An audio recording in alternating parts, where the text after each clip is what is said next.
रामकृष्ण हरी मंडळी. बऱ्याच दिवसांनी आमच्या कुलदैवताला जायचं प्लॅन चालला होता, पण तो दिवस आला आणि आम्ही निघालो. फायनली आम्ही ज्योतिबाला जायला निघालो. तर जाताना आम्हाला मागचं सीट भेटलं, म्हणजे बसचं एकदम एसटीचं लास्टचं सीट भेटलं. तर काय आदळत शेवटी पोचलो. 4 वाजता आम्ही कोल्हापूरला पोचलो. काही गर्दी नव्हती, बसही जास्त लागलेल्या नव्हत्या. तर आम्ही विचार केला ज्योतिबाला जायच्या आधी पहिलं महालक्ष्मी मंदिराला जाऊन यावं. तर आम्ही तिथून प्रसादाने ते वाटा घेतला. मंदिर खूप छान आणि खूप सुंदर, मी पहिल्यांदाच पाहिलं. खूप कोरीव काम केलेलं आहे, जुन्या पद्धतीचं असं मंदिर आहे. खूप भारी वाटलं तिथं गेल्यावरती. आणि दर्शनही छान झालं आमचं.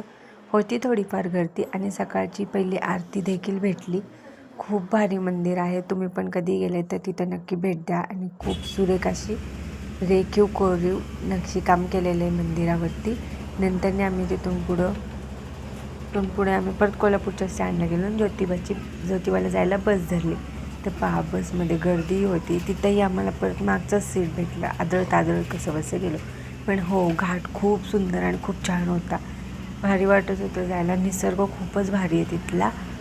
तर तुम्ही पुढं ब्लॉकमध्ये बघू शकता की किती सुंदर असा घाट आहे आणि दृश्य पण किती. आणि तिथं सकाळ धूप पडलेलं होतं, म्हणजे एकदम समोरचा व्यक्ती दिसत नव्हता, असलं धुकं होतं. खूप छान वाटत होतं. थंड हवा आणि समोरचं माणूसही दिसांना भारी वाटत होतं. तिथून थोडंसं आम्ही चालत गेलो आणि म्हटलं पुजाऱ्यांना फोन लावा, म्हणजे पुढची सोय करून घेऊ. तर इतके कंटाळले होते, बघू शकता तुम्ही कसे होते. थोडेसे फोटो काढले. तिथून पुढे आम्ही पुजाऱ्यांना बोलवायला गेलो. ते पुजारी घेऊन आले आणि मग आमचे निवेद वगैरे तयार करून आम्ही त्यानंतरने ज्योतिबाचं दर्शन घ्यायला गेलो. हा माझा फायनल लूक होता जायचा. आणि त्यांचा असा आम्ही मूर्ती छान अशी ज्योतिबाची मूर्ती घेऊन आम्ही तिथं दर्शन वगैरे केलं आणि नंतरने परत पुण्याला रवाना केलो. तर अख्ख्या बसमध्ये आम्हाला फक्त काकडी आणि बॉबीवरती यावं लागलं.